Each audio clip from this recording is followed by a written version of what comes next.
world shaped by the Dalki War, supernatural abilities determine your fate. For 30 years since humanity's near extinction at the hands of the dragon-like invaders, society has been divided between the powerful and the powerless. Quinn Talon knew his place at the bottom. No abilities, no family, just a mysterious book left behind by parents who died fighting the Dalki. On his final day of school, after enduring years of torment about his level 1 status, Quinn faced one last humiliation. His attempt to speak to his crush Jennifer ended in mockery, but for the first time he fought back, a small act of defiance that would mark the beginning of greater changes to come. That night, everything shifted. The book, resistant to 112 different attempts to unlock its secrets, finally responded to a drop of Quinn's blood. Ancient text spiraled through floating pages in a language he somehow understood before the tome dissolved into nothingness. In its place appeared a gaming-like system interface, displaying stats, levels, and mysterious locked abilities. But this newfound power came with a price. Direct sunlight would have all his stats. Before Quinn could grasp the meaning of his inheritance, the military arrived. Using sleeping gas, they transported him and his fellow students to a hidden city of technological marvels. During the military's power assessment, Quinn made an unprecedented choice that would draw dangerous attention. He refused their standard-issue ability book, something no student had ever dared before. His fellow classmates proved equally intriguing. Vorden, descendant of the original heroes, possessed the power to copy abilities through touch, yet mysteriously couldn't copy Quinn's power. The ice-wielding Erin demonstrated devastating control, her emotionless exterior matching her frozen abilities. Layla, wielding a bow crafted from otherworldly beast bones, showed that even level 2S could be formidable. And Peter, another powerless student, struggled under the weight of a system that valued only strength. The assessment branded Quinn level 1, marking him as powerless. But this very designation caught the eye of Jack Truedream, one of the legendary originals who first manifested abilities during the Dalki War. In shadow-filled chambers, Jack revealed to General Duke King a chilling truth. There are abilities far darker than the public knows, powers still being discovered in ancient texts lost to time. Despite Quinn's apparent weakness, Jack sees something in him, a hidden power that could either save humanity or destroy it. Now Jack has ordered Duke to break Quinn, to force whatever power he's hiding to surface.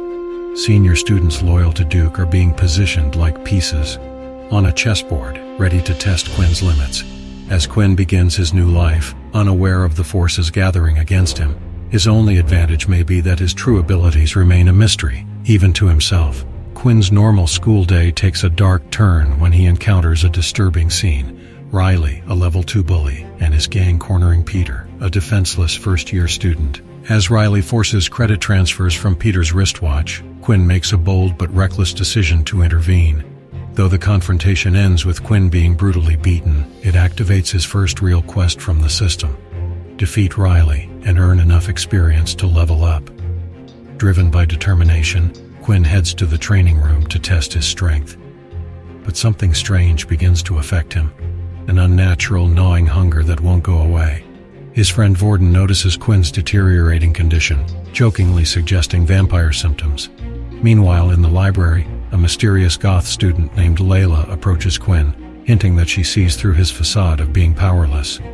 Watching Riley continue to terrorize students and steal their credits in the cafeteria, Quinn formulates a plan. Under the cover of night, he dons a mask and confronts Riley for a rematch. This time, Quinn fights smarter. He studies Riley's hardening ability and exploits its weakness, landing a decisive blow to his unprotected face. Victory brings Quinn the experience points he needs to level up, but the evolution comes with a horrifying price. As the system transforms Quinn into what it calls a halfling, his body convulses in agony. His teeth sharpen into fangs, and a terrible thirst for blood awakens within him. The system's warning is clear: consume human blood or suffer declining health every hour. Desperate to resist his new vampiric nature, Quinn tries everything, from devouring regular food in the cafeteria to frantically searching the library for answers. But his resistance comes at a devastating cost. As Quinn's health rapidly depletes, his control begins to slip. When Layla finds him in the library and tries to help, despite Quinn's desperate warnings to stay away, his newfound predatory instincts take over. In a moment of uncontrollable bloodlust, Quinn attacks her. Quinn kneeling beside Layla's motionless body, blood dripping from his lips, horrified by what he's become. In the aftermath of his first taste of blood, Quinn races through the academy halls with Layla's unconscious body, desperate to save her life. He manages to get her to the infirmary, but is forced to hide when the healer arrives. Overhearing a disturbing revelation, Layla isn't the first student to be attacked. Tormented by his actions and fighting an ever-growing hunger, Quinn flees into the rainy streets. His new vampiric system begins revealing the blood types of everyone around him, driving him to seek refuge in a meat shop. There, he discovers a temporary solution. Animal blood can briefly pause his declining health, but it's not enough to sustain him. Racing back to the academy before curfew, Quinn makes two shocking discoveries. Not only is Layla alive and well, having used makeup to cover his attack, but he now possesses superhuman speed. Before they can process this development, Peter arrives with urgent news. Their friend Vorden has been dragged into the forbidden forest. Quinn ventures into the dangerous woods, finding Vorden trapped in a pit, the victim of a cruel senior prank. Using his newfound strength, Quinn manages to rescue his friend, but not before catching a glimpse of something terrifying in the forest. A tall figure with glowing red eyes. The next morning, rumors spread about a beast in the forbidden forest, with promises of a level up for anyone who can hunt it down. Quinn soon discovers this is Layla's scheme to trap the bullying seniors. When Quinn attempts to replenish his strength with more of Layla's blood, the system reveals a cruel twist. Blood from the same person won't work twice. Their plans take an unexpected turn when they witness Riley and his gang dragging another student into the forest as beast bait. Quinn confronts them, masked once again, discovering new abilities including rapid healing and blood manipulation. But just as victory seems within reach, the forest reveals its true terror. The beast of legend appears to be all too real. Quinn and Layla flee back to campus, but Quinn's vampiric hunger continues to plague him. His attempt to return to his dorm leads to an alarming discovery. Military officers discussing recent attacks and increased security measures, especially for vulnerable Level 1 students. Desperate to escape detection and wrestling with his growing hunger, Quinn finds himself at a bridge where he witnesses a man preparing to murder his wife. Though Quinn intervenes to save the woman, the confrontation ends with him feeding on the would-be murderer, adding to his mounting guilt over his loss of control. Back at the academy, Quinn's friends are acting suspicious, making secret deals and exchanging knowing looks. Before he can investigate, an arrow arrives with an urgent message from Layla. Their meeting reveals her growing concern about Quinn's methods of handling his bloodthirst, though he deflects her questions with lies about stored blood behind the library. The situation at the academy grows more complex when Quinn witnesses Steve and his gang terrorizing Carlos, forcing him to take blame for their graffiti. Despite Quinn's initial reluctance to get involved, he can't help but step in when he sees Carlos injured. But his intervention comes too late.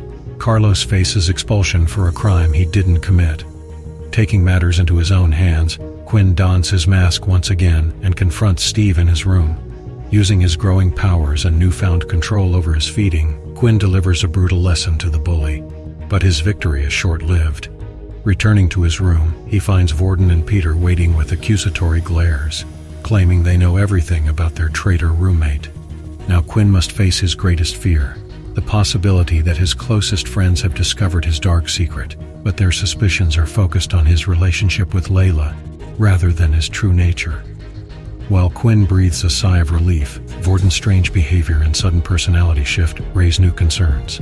The next morning brings more mysteries as Quinn's system detects a power source on academy grounds. That night, drawn by an inexplicable force, Quinn discovers ancient artifacts buried in the field, a pair of black-horned gauntlets that seem made for him, enhancing his blood manipulation abilities and granting him new strength. Quinn's newfound weapon is put to the test in combat class, where the blind instructor Leo introduces weapons training. Paired against Brandon, Quinn demonstrates the gauntlet's devastating power by shattering his opponent's spear and claiming victory. His impressive performance earns him a personal sparring match with Leo himself. Though the instructor proves to be on another level entirely, But some students can't accept Quinn's rising star. During another sparring session, Brandon and Faye orchestrate a dirty trick, using banned abilities to attack Quinn from behind, leaving him wounded and furious. Though his vampiric healing kicks in, it doesn't go unnoticed by the observant Leo. Seeking revenge, Quinn stalks Faye to the rooftop that night. In a brutal display of his growing powers, he attacks the bully and begins feeding on his blood. But his vengeance is interrupted by Luke, who witnesses the horrifying scene and raises the alarm, crying out about a monster in their midst. Now, with his secret on the verge of exposure, Quinn must face the consequences of letting his darker nature take control. The ensuing rooftop battle reveals Luke's bone manipulation powers, but Quinn's vampiric abilities prove stronger. Just as Quinn prepares to feed on a second victim, Layla arrives with news of approaching guards. Their dramatic escape from the roof showcases Layla's gravity manipulation powers, adding another layer to their complicated partnership. But darker events are unfolding across campus. Peter is forcibly recruited by Momo and his gang of second years for unknown purposes, while in the infirmary, Dr. Haley, the general's daughter, discovers suspicious bite marks on Luke's neck. Before she can investigate further, guards bring in Brandon's lifeless body, marking the first death on campus. The next morning brings a chain of revelations. A terrified Luke confronts Quinn, begging for his life and accusing him of Brandon's murder, a crime Quinn knows he didn't commit. Meanwhile, tensions explode in the cafeteria when Layla reveals that Vorden attacked her the previous night, exposing a disturbing truth about Quinn's friend. Vorden appears to be struggling with multiple personalities, including one that seems dangerously obsessed with Quinn. During combat class, Quinn discovers a mysterious training program for his gauntlets, learning new techniques like flash step and hammer strike. But his training is interrupted when military investigators question him about Brandon's death. Though he passes their truth detection test, the mystery of the killer remains unsolved. Next, in the assembly hall, Momo reveals his cruel plan. Using Vorden as target practice for beast-embedded stones, as first-year students are forced to participate, Quinn steps forward, leaving everyone to wonder, will he risk exposing his powers to save his friend? Now, trapped between protecting his secret and saving Vorden, Quinn faces his most dangerous choice yet. Who really killed Brandon? What's happening to Peter? And can Quinn stop Momo's sadistic game without revealing what he truly is? To know what happens next, follow our YouTube channel Pocket FM Animated Tales.